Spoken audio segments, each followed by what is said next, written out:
Hello, good evening, and welcome to Monkeys with Fire. Thank you very much for joining us this evening. We're going to be continuing our exploration of the Dark Forest of Davokar as we take a look this evening at the Symbaroum Core Rulebook. If you were following along on Monday night, you'll have seen that we took a look at the starter set for Symbaroum, and now obviously we're taking a look at the core rulebook, and on Friday evening we'll be exploring the Monster Codex. Of course, my thanks to Free League Publishing for providing copies of these books for us to take a look at on the channel.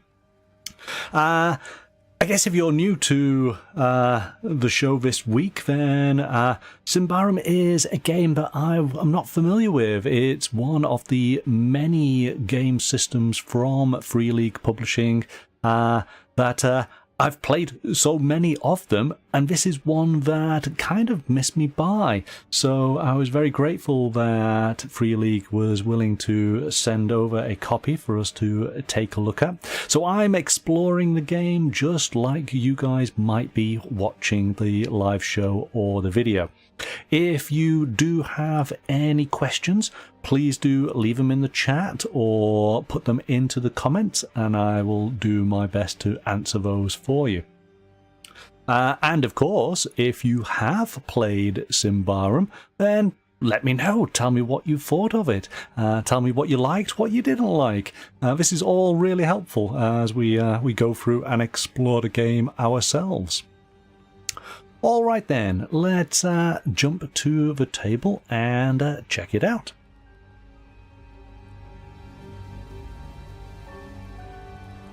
So then, here we go. This is the core rulebook.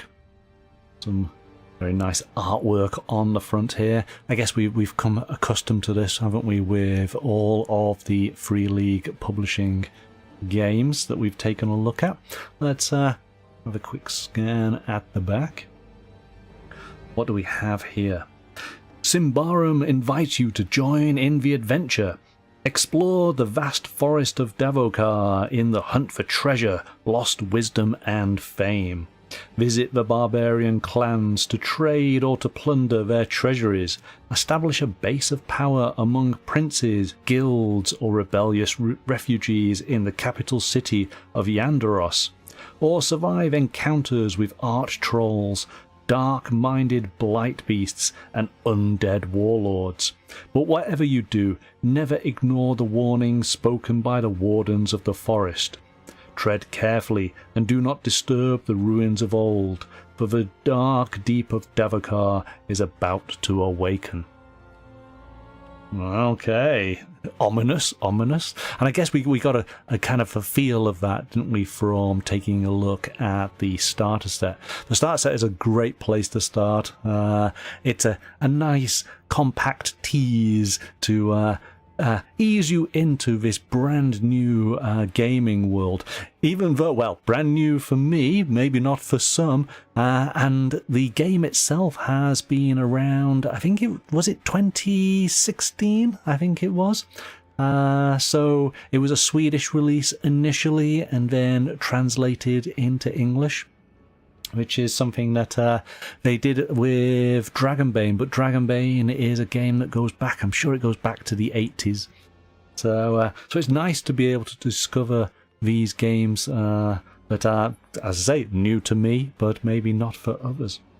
So what do we have here? A fast-paced and flexible rule set for creating player characters and acting in the game world, 5 playable races and 3 archetypes, divided into 15 occupations as a basis for character creation, 35 abilities, 25 mystical powers, 33 rituals, a large number of weapons and armors, detailed guidelines on how to create adventures, 38 monsters and adversaries, 19 monstrous traits. There's a lot of stats going on here, isn't there? More than 50 pages describing the game's world's history, geography and cultures, focusing on 4 particular settings: the Forest of Davokar, the Fortune Hunter's town of Thistlehold, the Ambrian capital Yandros, and the cliff of Karvosti, where the barbarian clans convene. Look at that, I managed to do 4 unique names without any problems. Symbaroum is a complete role-playing game. All you need to play is paper, pen, and a dice set. Though, of course, if you have the starter set, then you'll have a wonderful set of themed dice suitable for the game. You'll also have some maps and some pre-made characters. This role-playing game is suitable for all adventurous humans, goblins, and trolls from age 12. Like it. Okay, so we always sort of take a look at the quality of the book, and if you've had any of the books from Free League, you know what I'm going to say here. It's incredibly well put together, as you might expect. We do have a little bit of a sheen on the interior pages, though I do appreciate the cover is got that nice matte finish, which I really like. I'm going to imagine that this is a stitched book, because most Free League books are. We do have our 2 little ribbon bookmarks here, always helpful. Free League always include the bookmarks, and it's so unusual to see book games that don't have them. I've become so accustomed to them, and yeah, it's like, why don't you include bookmarks? Everyone should be doing that. And what do we have? It is some... I don't want to ruin anything at the back here, because that's typically the adventure, isn't it? We've got an index 260, 261, it's about 264 pages in total. Alright, let's go start at the front. Always the best place to start. But before I do though, let's just have a quick look at this art. I really do like the artwork from Free League. I was talking about that on Monday night. I like this sort of style that they do, and it's throughout all of their games. I don't know what the word is to describe it, but yeah, I like it, and it definitely works for this fantasy, or this dark fantasy setting. So I like this.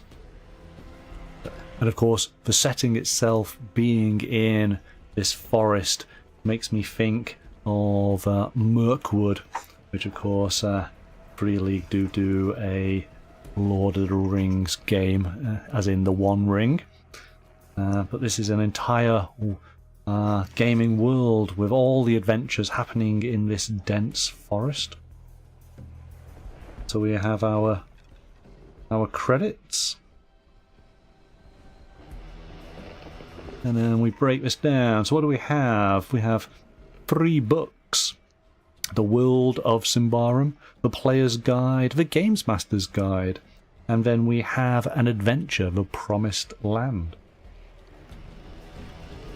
which ends with an appendix. Okay, let's jump on in.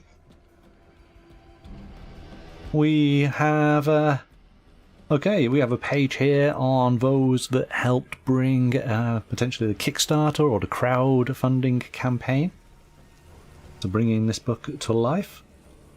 So thank you to everybody here. We have a bit of an introduction, and of course some of this we have already seen, haven't we, with the starter set. This introduction very much is for anybody who is new to role-playing games. And so we kind of see this thing in every core rulebook. Got to start somewhere, got to introduce new players. And certainly new players to actual role-playing as a form of entertainment. So what is a role-playing game? What do players do? What does the games master do? What kind of dice we use? Quick image of our character sheet, and then we jump straight on into book 1, The World of Symbaroum.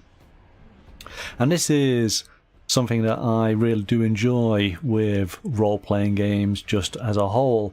is that when you have a brand new system, it presents a brand new world for you to explore. And so much time and effort goes into trying to make these worlds a believable place, especially when they are set in a fantasy or sci-fi environment that is not our own. So I always find these a really good and interesting read. We've got this wonderful evocative artwork to accompany us, to give us an idea of just what this dark forest is like. So, what do we have? Starting off with the intro, the return of the Queen, so it's given us a little bit of history here.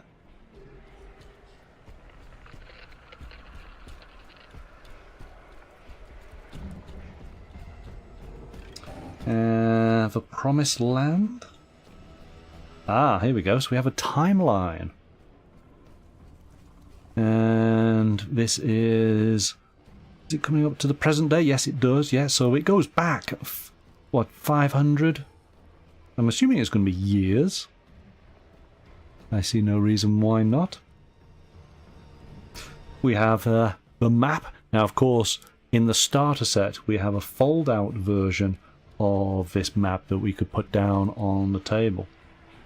This is why I always like to see the starter sets for any new system, because of course that's where you get the maps, don't you?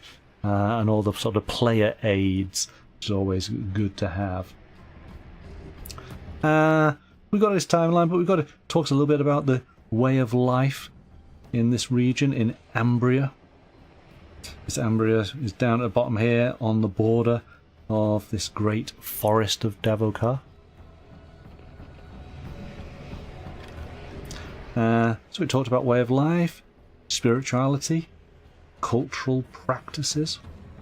So it's really going into quite a bit of detail. Areas of conflict. And then we break down into the various factions. The houses of nobility. I am not going to attempt any of these names. You know what it's like on this channel. I bound to ruin them. We got the barbarian clans. So 13 barbarian clans, now reduced to 11. Oh gosh, here we go. Yes, the Church of Pyrrhos? It's the sun god. Prios. Could be Prios. Ordo Magica, which is our sort of Wizards Guild. The Queen's Army. The Iron Pact. Again, we talked a little bit about this when we took a look at the starter set. So it goes into obviously a little bit more detail than what the starter set, but actually the starter set was a pretty good sort of intro looking at this now. So then actually looking at the forest of Davokar. We have Bright Davokar. So as it says, Davokar is divided into two main regions based on whether or not the sunlight can penetrate the leaves to reach the ground. I'm assuming that the light Davokar might be slightly easier to explore, whereas dark Davokar is going to be where all the nasty creatures are.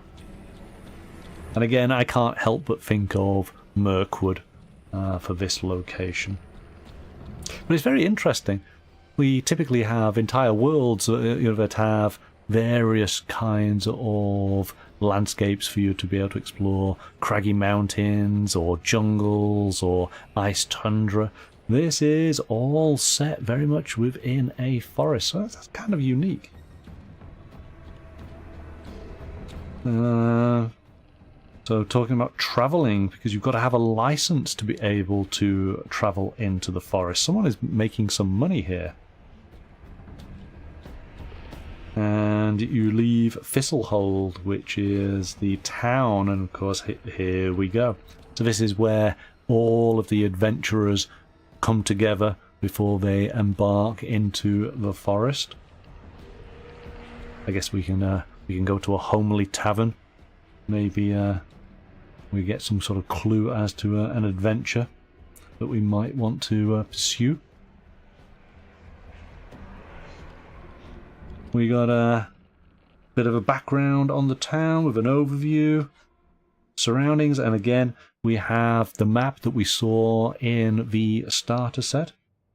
I did make a point of there's a lot of taverns and a lot of inns, so plenty of places to which you can get a quest or an adventure or hear some kind of rumour that you might want to pursue.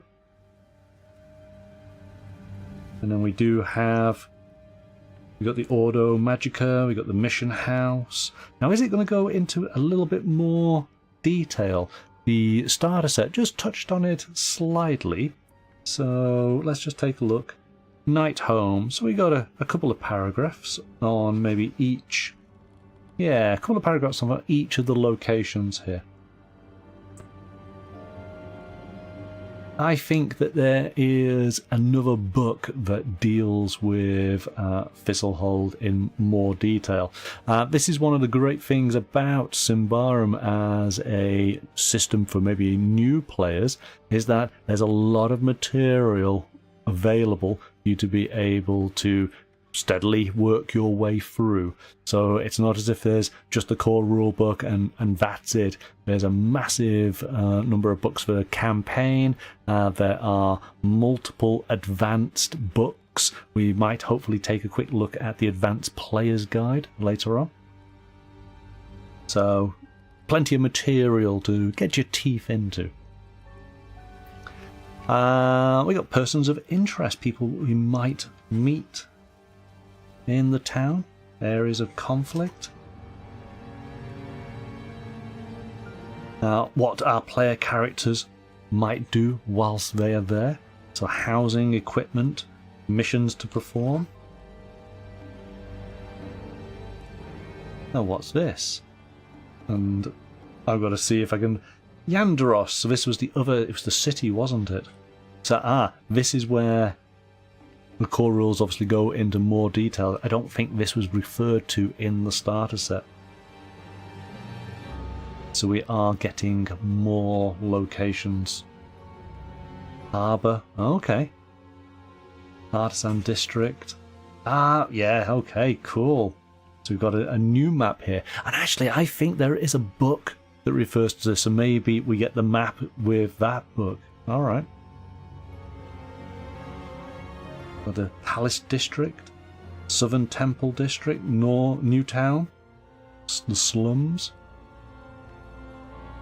Okay, so it's given us quite a lot. Carvosti. What is Carvosti? The Cliff of Carvosti, the age-old meeting place and thingstead of the barbarian folk, rises like an island out of a sea of leaves, about 5 days' ride northwest of Thistlehold. If we had the large map, we could find these locations. Oh, this is kind of reminding me of the halls of Theoden, being on a rock sort of outcrop, and then having this kind of wooden... This is far grander than the Rohirrim halls, isn't it? Yeah. Look at the size of those trees. Okay, so it's actually, it's gone through essentially 3 key locations. But as I say, I think there are other books that will deal with some of the other locations that there are to be found, because just looking at the main map, let's see if we can highlight these a little bit. There's Thistlehold.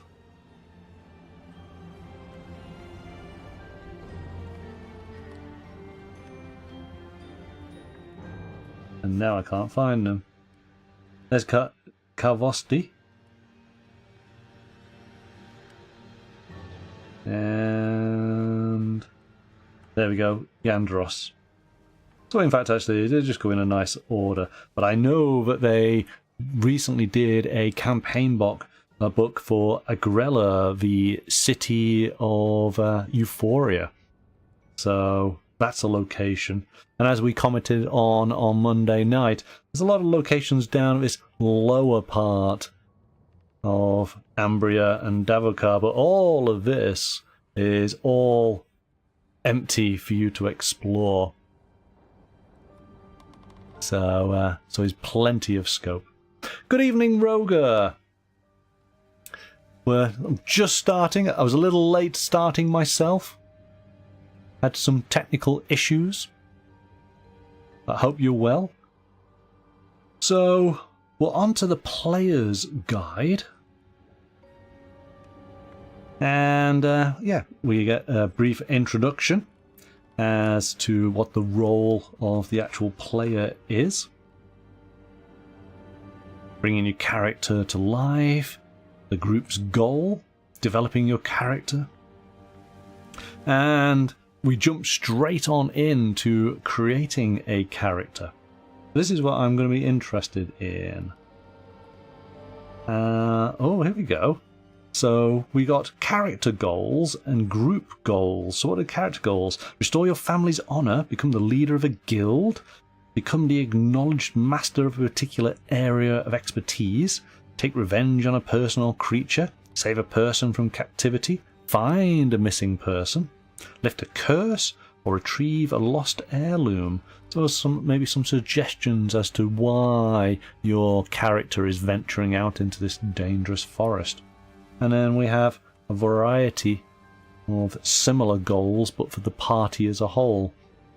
I always like the idea of, something that binds the players together, gives them some purpose. So it goes on to archetypes and attributes, giving us page references, so that's helpful. We have our race and our abilities.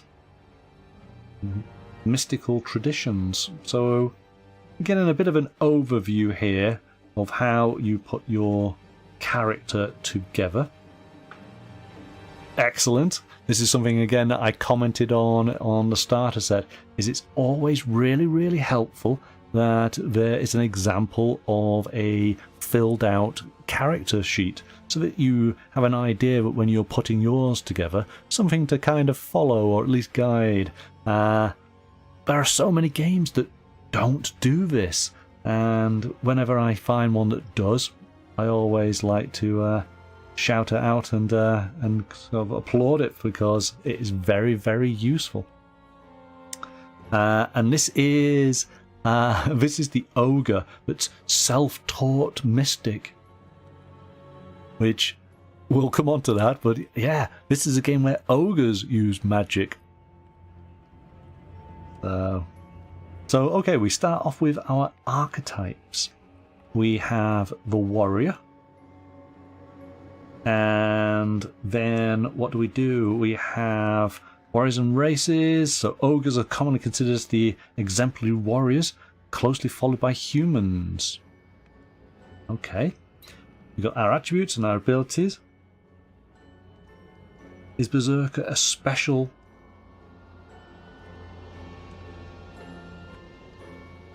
ability? I think it might be for being a warrior.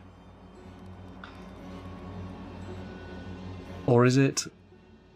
no, I think this is... It mentioned there was 3... So, 15... 5 playable races, 3 archetypes divided into 15 occupations. So it's an occupation. Okay. Should say occupation there, shouldn't it? We've got our warrior, so we can be a berserker, we can be a duelist, or a captain. Or a sellsword, or a knight. Okay, I think I already know what I'll go for, but chat, why don't you when we go through these different archetypes, let me know what you would go for. So we have the Mystic. I already know what this system feels like to me, because when we were looking at the starter set, I did comment and I found this feels very much like such and such a system. So we got the Mystic, and you can be a witch. She's a witch. How do you know she's a witch? She turned me into a newt once. We got a witch. We got a sorcerer. A Thurug. I'm going to get that wrong every single time. So definitely I'm not going to be that character. A wizard. A self-taught mystic.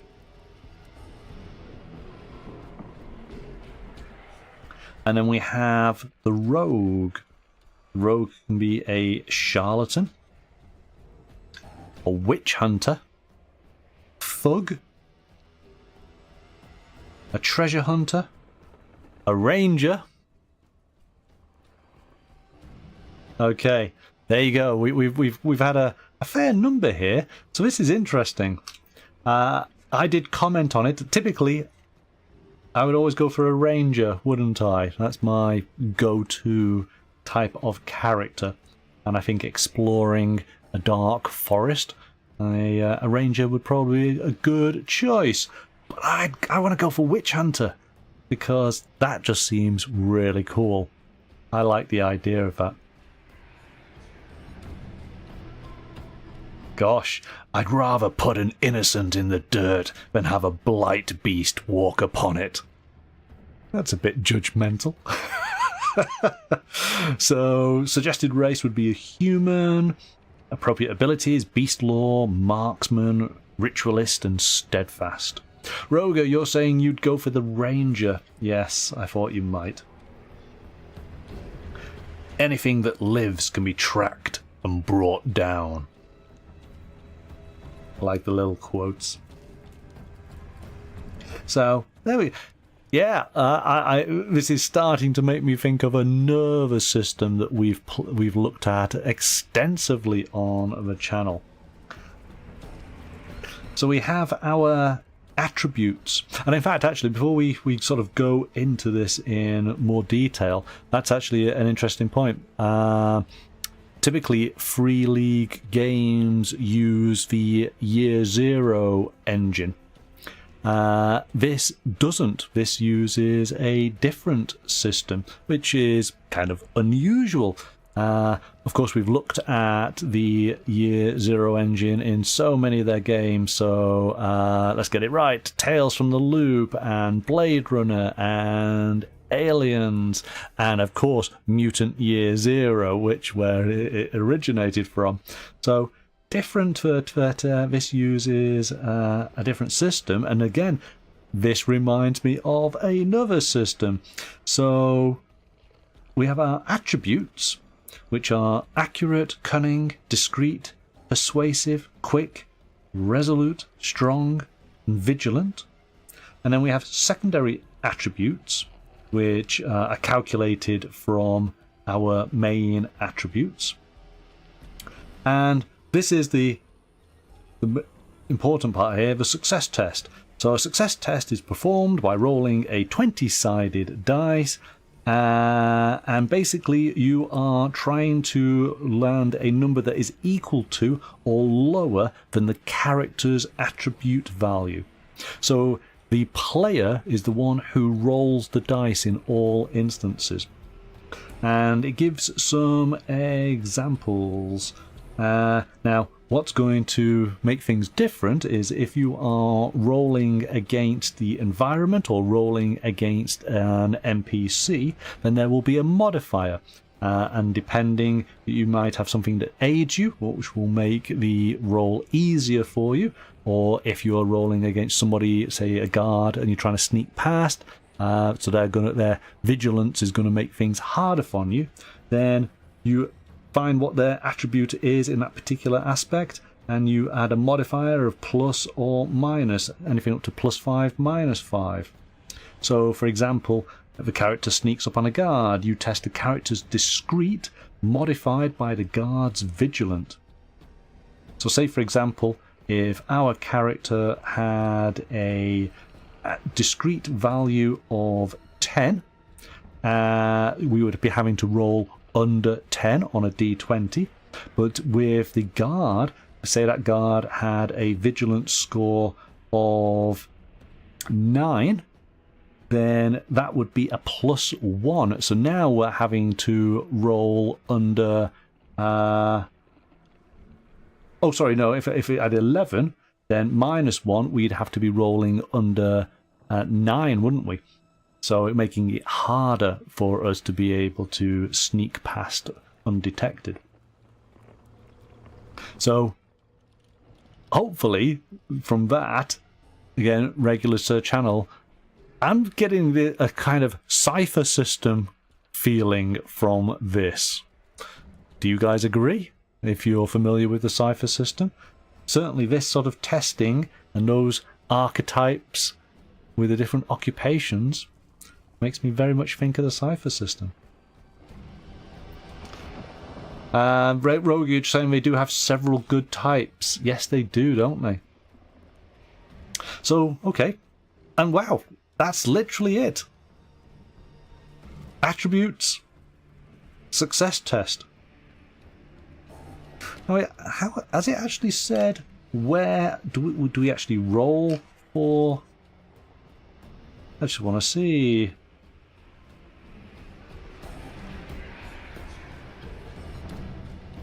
We have something that tells us how we roll for our different attributes.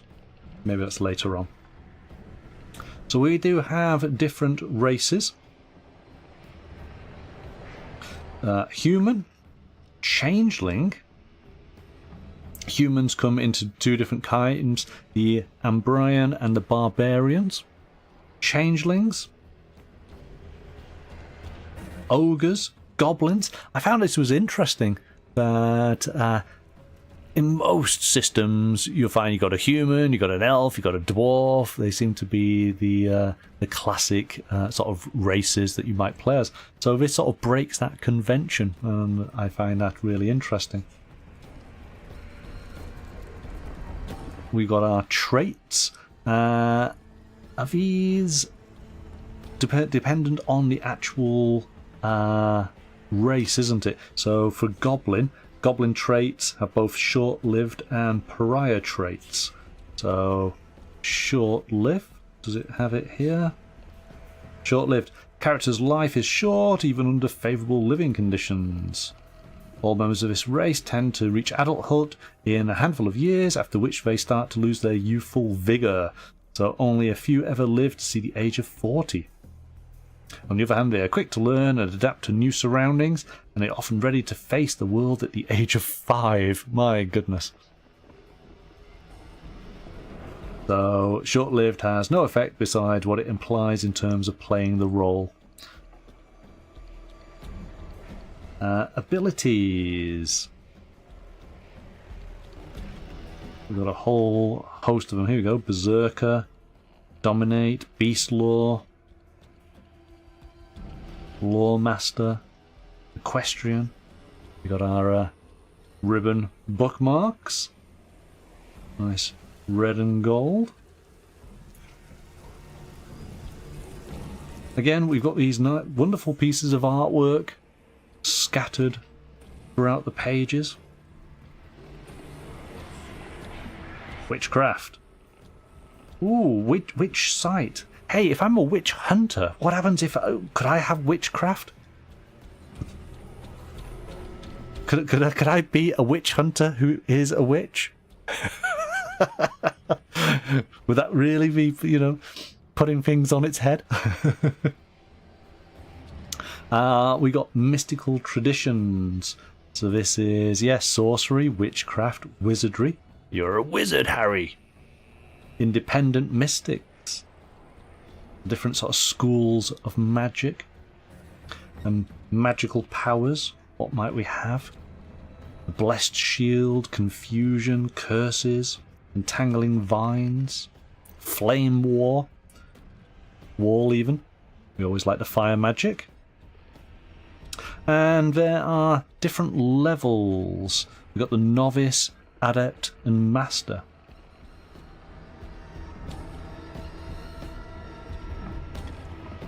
There's quite a bit on these mystical powers. I never play as a magic user, so I don't know if anyone has played using the magic system. What do you think? Do you enjoy it?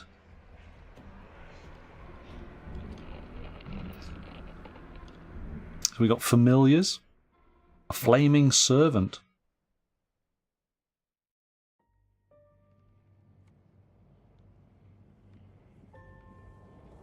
We move on to equipment. So I guess this is the type of thing that we would expect to find in a fantasy game. We're getting axes and swords, crossbows, different armor, light and medium. I guess I'd want some sort of leather armor, wouldn't I? Oh, a witch gown. Can I have leather armor?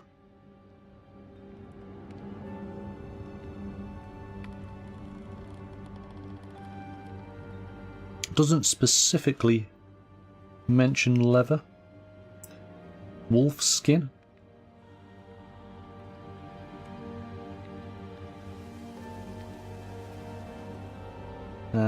Various expenses, tables. I can buy a dog for 1 shilling. Okay. So, yeah, I need to find where it gives us some rules for basically rolling your attributes for your character. Have I missed that, or is it to come? Because these are the rules now on actually how you play your character. Actions in combat, movement actions, reactions, damage and healing. And yes, we saw this in the starter set, a quick guide for combat. I always like these flowcharts, makes it very easy to understand the various steps. Once you've done it a few times, it becomes second nature, doesn't it? And then we go to the Games Master's Guide. Now, before I go to that, I am going to just skip back. I just want to see if have I completely missed it. We are sort of going through this at a fair pace, but I want to attributes. Aha! Here we go. There are 2 ways to determine a character's attributes. Typical distribution. Distribute the values of 5, 7, 9, 10, 10, 11, 13 and 15 among the character's attributes. If the player wishes, he or she may then transfer points between the attributes. Only one attribute value may be as high as 15, and none can be higher than 15 or lower than 5. Okay. And this is familiar with some of the other games from Free League. But you can do a points buy. Distribute 80 points among the 8 attributes. And again, same rules. Only one attribute value as high as 15. None higher than 15. None lower than 5. Yeah, I might do the point buy system. So, there we go. I missed it. It's only a small section there. And that, of course, now having seen that, then we can look at our archetypes, because it makes reference to important attributes. You want a resolute of 13 plus and a cunning or accurate of 11 plus. So if you're going to be the witch hunter, these are attributes that you would definitely but up to that level to make sure you take full advantage. You like the fact that they give you the option to assign your attribute points. Yes, yes. And then, of course, you can assign those points to fit the archetype that you've already sort of decided upon. I guess that's kind of what we do, don't we? Certainly when you and I on the channel here, Roger, we always like to look through this, pick an archetype. Now we can fix the scores so that we can be the archetype we want to be. So you would, of course, a vigilant of 13 plus and a discreet of 11 plus. And then you could put your other scores as you see fit. All right, cool. Glad that we doubled back on that. That was worthwhile. So we got the Games Master's Guide. Now I am going to throw up spoilers just in case. So if you intend to play a game of Symbaroum, you might not want to see some of the elements we're going to touch upon now. Of course, if you're going to be GMing, then do stay with us. You have been warned.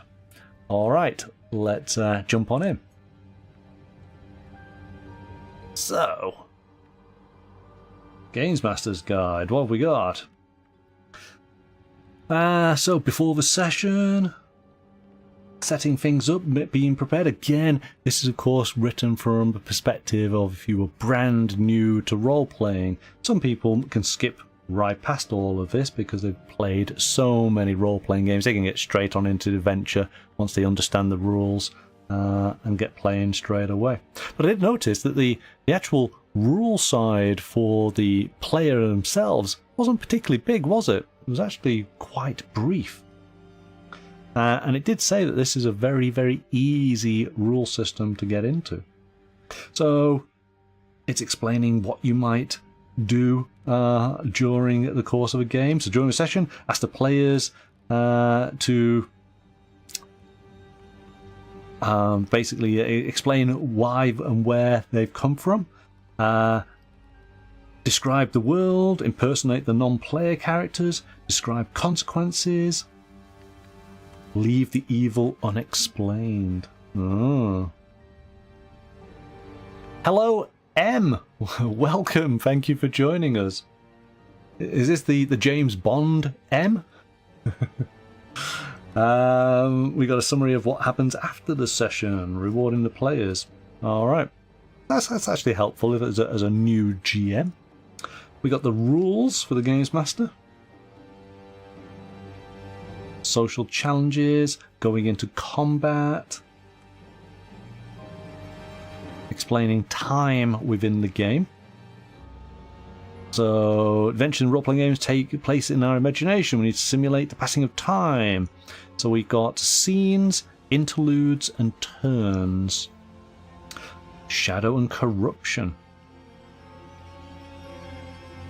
So the ongoing struggle between civilization's desire to tame the wilds and the corruption born out of the over-exploitation, the fundamental theme in the game of Symbaroum. The primary purpose of the Shadow is to introduce the players to these great forces and the dynamic that exists between them.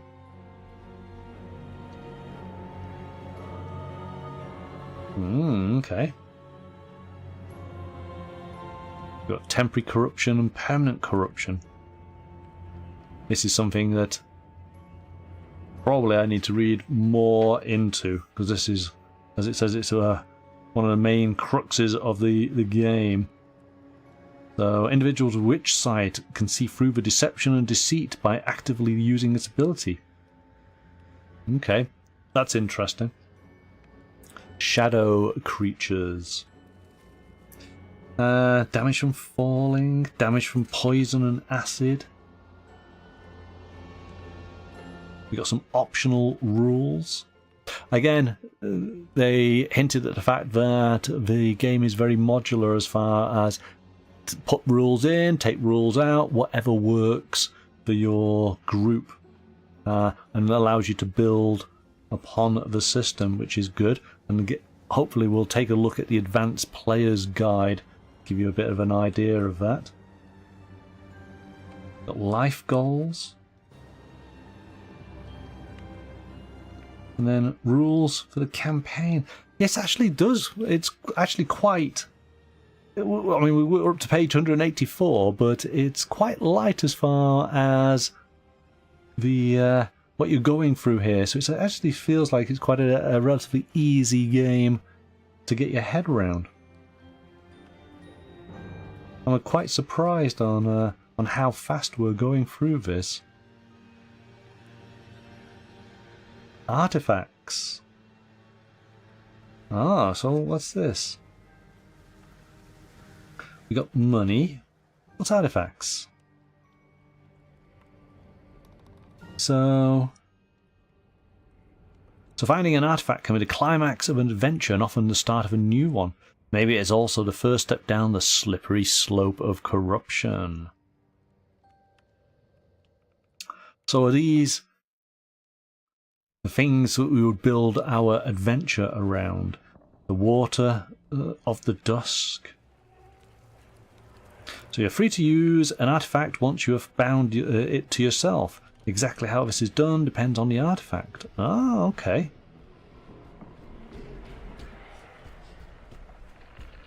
So only a few here.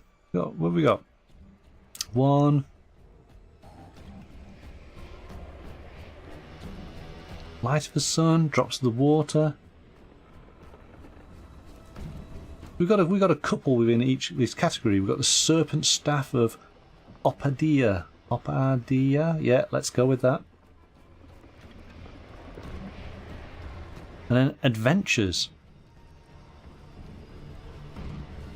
So, how we put together an adventure.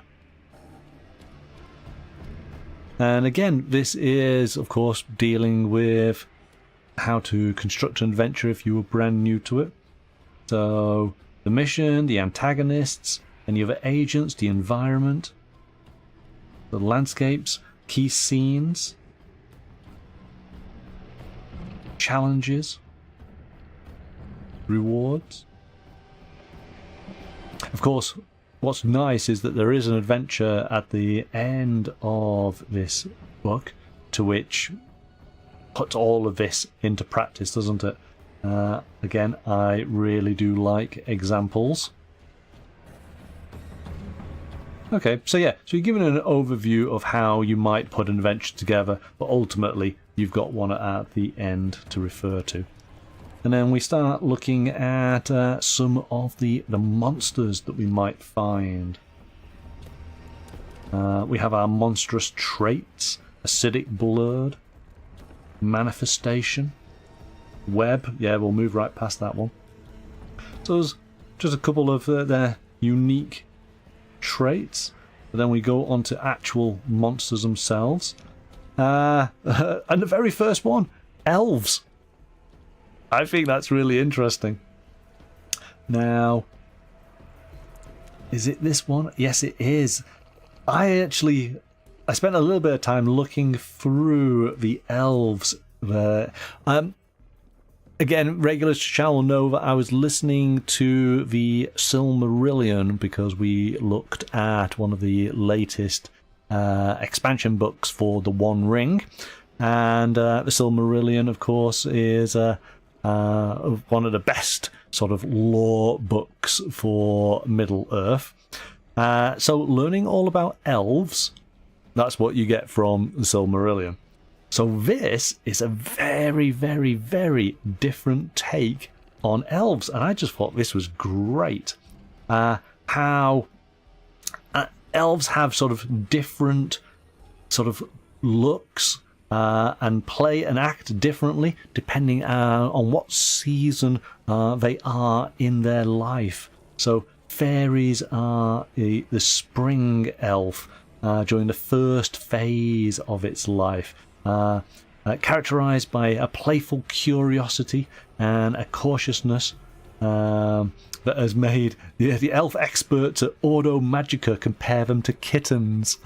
So we've got little fairy elves, and then we get the elfling, which is the summer elf. Those who awaken after their first dormancy and enter the life phase of a summer elf are still curious but not nearly as cautious group. We then have the autumn elf, which is just an elf. So between summer and autumn can be as long as 50 years. The elves who wake up are both taller and much more even-tempered than their younger kinsmen. And I'm going to go with Of course. Oh, where is it? Where is it? We got the autumn elf. Do we have a winter elf? No. So we've got we've got 3 levels. I mean, I'm assuming that these elves are long-lived, much like Tolkien's.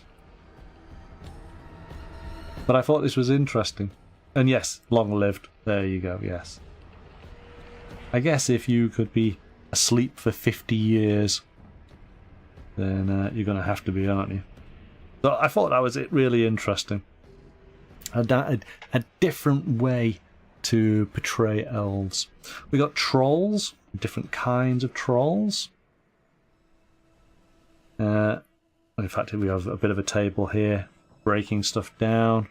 We've got human adversaries, cult followers and leaders, and robbers, Queen's Rangers, witch hunters. Because, of course, we will meet lots of people within the forest. We're going to skip right past the spiders. And see, why? Why do we have to have spiders all the time? Yeah. Predators. We've got meerkats and abors. And then we got reptiles like the lindworm. And winged creatures like the dragonfly. And then the blight-born elk. We've got the abominations. And then the undead. You know, necromages and cryptwalkers. So we'll delve more into some of the monsters and adversaries that we might encounter when we take a look through the Monster Codex. To which that won a Ennie's Gold Award. So I'm very excited to take a look at that. We'll be looking at that on Friday evening. And finally, we have our adventure. So again, spoilers. If you are playing, you do not want to have anything ruined. But I am interested to see how it lays out an adventure. Somebody asked me on Monday if this was similar in fashion to Dragonbane, and initially I thought some aspects of it, because it was talking about adventure sites, was like Forbidden Lands, but having re-looked through it, I think it is a little bit closer to a Dragonbane adventure. It's not a certainly the adventures we looked at in the starter set, it's not a sandbox of multiple locations to which you've got little adventures happening in each of those. So this does, I think, feel more like a typical adventure, so more akin to Dragonbane, I would say. We've got a variety of NPCs here. We have a little bit of a map. So I'm surprised we've not had a map or anything like that to get an idea, but it's broken down into chapters. Oh, here we go.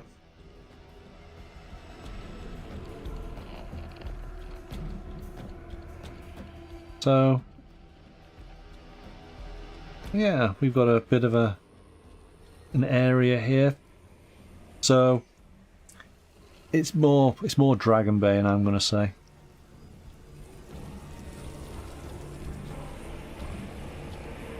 Again, I don't want to go into any detail on this, but I'm just having a quick scan over.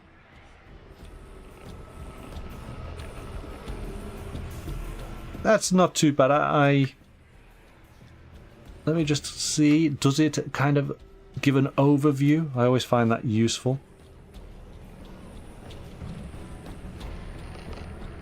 So, yes, it does break down what the actual adventure is. It explains what each of the chapters. So this is very Dragonbane.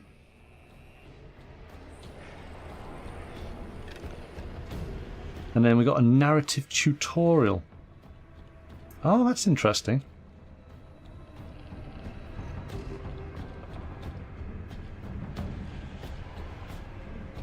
So 2, 4, 5. So what's actually going to happen? Ah, that's good. This is good. So we actually have... You could read through this narrative tutorial, and basically it's a piece of text that's just telling you how a player and games master might resolve various situations. Okay, that's good.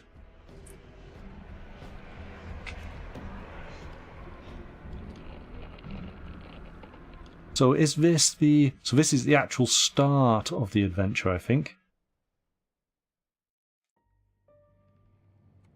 Yes. So in fact, this first chapter, onwards to Yandros, let me just make sure I'm doing this right. I think that it literally is just one page. Yes, there you go. Chapter 1, Company of Thieves, and the Toll of the Mountains. Okay. So this first part is literally... You could read through this and have a good idea then of how all the rules and creating your character and actually playing your character would all play out. It explains the dice rolls that happen, it explains all the tests that are done over a variety of turns. That's really good. We then have our pre-made characters as a suggestion, I guess, if your players don't want to necessarily create their own.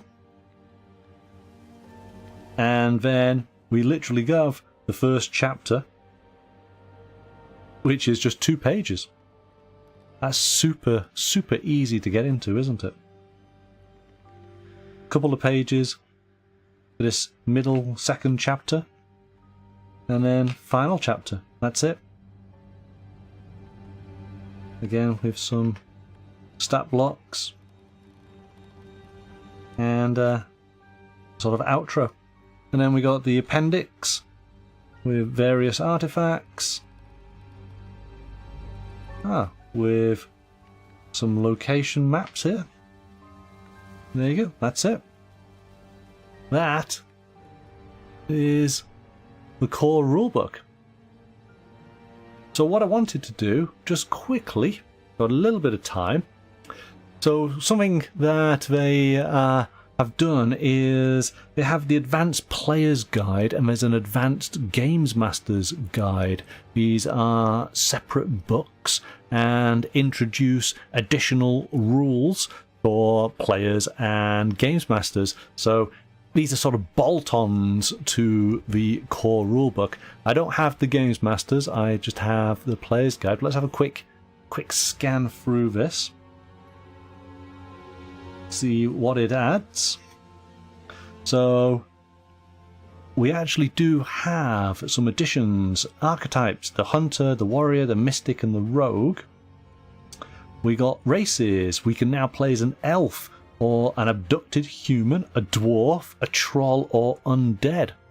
So that's actually, this is worth it just for if you wanted to be, I guess, a more traditional fantasy, playing a character more traditional. Then you can get your elf and your dwarf through this. We got additional traits, boons and burdens. We got additional abilities, mystical traditions, powers and rituals, and then we have additional weapons and armor and equipment. Okay, so it's quite simple.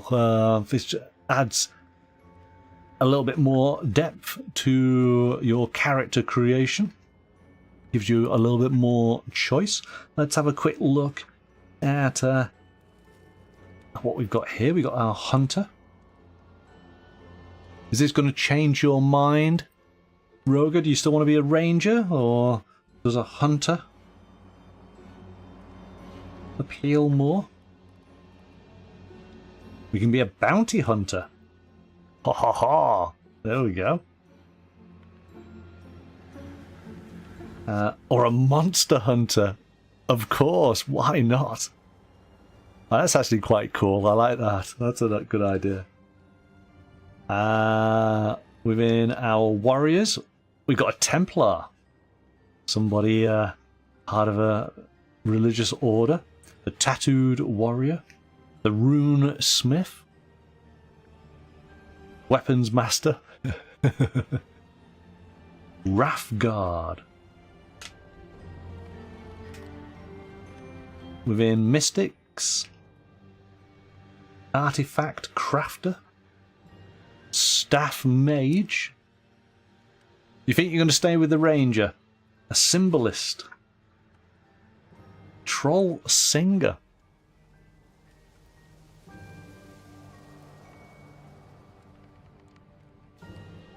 And then we got some in the mystical aspects. We got the Spiritualist, Demonologist, Illusionist, Mentalist, Pyromancer. Oh, and then within the Rogues, we got the Queen's Spy, a former cultist, a guild thief, a gentleman thief, or a sapper. Okay. They have some really good additions. Yeah, you're right. You're right. I do like this hunter. So I like some of these. These are cool. I think Monster Hunter could be a lot of fun. Okay. So we got some additional professions. Races. So I think this is the big game changer. Allowing us to play as elves. You like the character artwork? Yes, really nice, isn't it? An abducted human.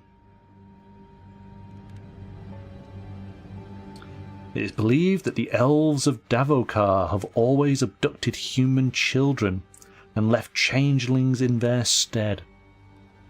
See, that's pretty dark.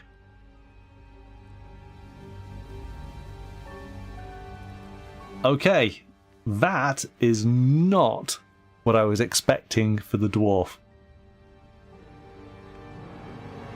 That is a very, very different dwarf. I like this.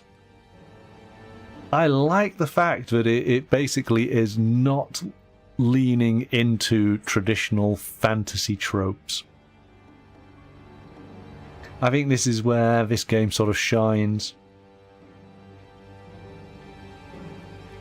Yes, you couldn't get any more unlike a dwarf, could you? You really couldn't. We got the troll. The undead. Now that's got to be interesting. Are you playing as some kind of zombie? Additional traits.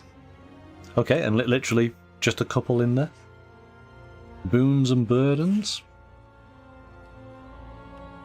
So this is definitely a worthwhile book that once you have mastered the core rules, you can start bolting things in and allowing your players to expand beyond what they initially started with. It's a helpful addition that if things were starting to feel a little bit samey, then hey, let's give it a bit of a boost. Additional abilities, more magical traditions, different schools of magic, powers and rituals, so plenty more spells.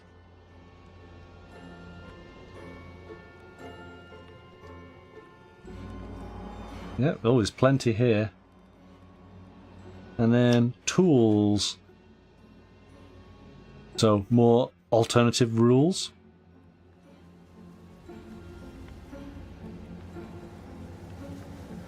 Turn undead instead of dead.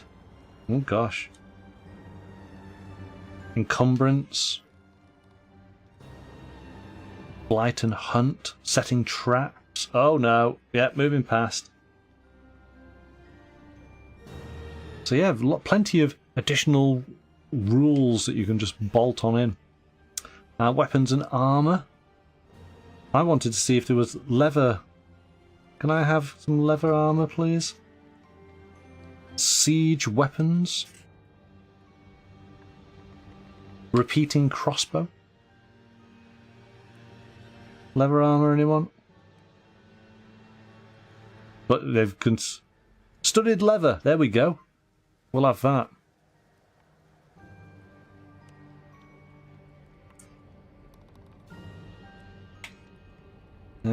Different elixirs, poison candles.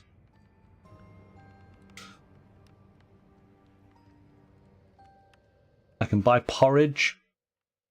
You want to go for studded leather as well? Yeah, I thought so. Yeah, I do love this character artwork. This is great. Really good. I never really... Elves were never sort of my thing. I like this sort of dark elf. So I think I would possibly try them. Oh, that's a shame. I've caught the page, haven't I? Well, in fact, is it it seems to be a bit of a print issue there, isn't it? Oh well.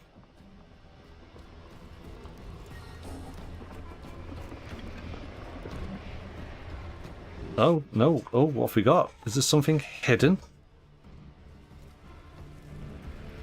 I can see... Ah, so, yeah, we seem to have a little bit of an issue. This is where this page should be cut, and on the inside here, we actually do have a character sheet. I'm going to carefully put that back, fold that back. It's safer like that. We've already got character sheets, so we don't have to worry too much about it. Yeah, actually, when you look at the two of these together, that's a great addition for this. And now I want to find out what's in the Advanced Games Master Guide. How does that enhance that aspect of the core rules? But as I said, there's so many books to this system. There's actually there's a lot to discover. So I'm really enjoying this discovery of Symbaroum. I definitely think this is a game that I'm going to bring to my table at some point in the future, because I don't think it's overly complex as far as its rules are concerned. I like the setting. I think the setting is quite cool. I need to read up, obviously, a bit more on it, but you know, the idea of venturing out into some dark forest looking for ancient sort of treasures and having this corruption about us, I'm intrigued. I want to know more. And ultimately, there are plenty of campaign books to which we can get some of the adventures from that. I believe that these campaign books have been really well received, and that they are fan favourites. So I'm interested in that. But Friday night, as I've already mentioned, we are going to be taking a look at the Monster Codex, so we can really do a bit of a deep dive on all the many monsters and beasts and abominations that we might encounter on our travels. So that is our final show of the week. Hopefully you'll be able to join us for that. I dare say we're going to have lots of wonderful art to enjoy, and yeah, I'm looking forward to it. I want to see how much further we can go with this for the different creatures that we might encounter. So that's Friday night from 7 o'clock, so long as I have no technical issues, but I can't count on it. So thank you so much for your company, as always. I hope you enjoyed the show. If you have any questions about the system or the setting, please do leave them in the comments. If you have played Symbaroum, let us know. Let us know what your experience was like. Let us know what you like about the system, what you didn't like so much about the system, maybe what house rules you put on in to get the maximum enjoyment from it. Thanks again look forward to seeing you on Friday. But until then, bye for now.